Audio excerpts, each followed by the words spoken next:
ওগো শুনছো, আমাকে এক গ্লাস পানি দাও না। হ্যাঁ হ্যাঁ, তুমি বসো, আমি পানি নিয়ে আসছি। এই নাও।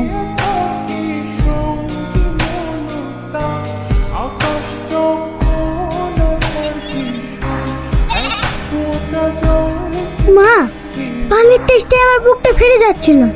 হে, এক গ্লাস পানি খেয়ে আমার জানটা বাঁচলো। এত কষ্ট করি আমি মাটি কাজ করতে পারবো না মা। ওগো, আমাদের ছেলেটাকে এত কষ্টের কাজ না করিয়ে স্কুলে ভর্তি করলে হয় না? ইচ্ছা তো আমারও হয়, কিন্তু কি করব বলো, পড়াতে গেলে তো অনেক খরচ। ও নিয়ে তোমাকে ভাবতে হবে না, দরকার হবে পরের বাড়িতে কাজ করব, তবু আমি ওকে মানুষের মতো মানুষ করব। তুমি কালকেই ওকে স্কুলে ভর্তি করার ব্যবস্থা করো।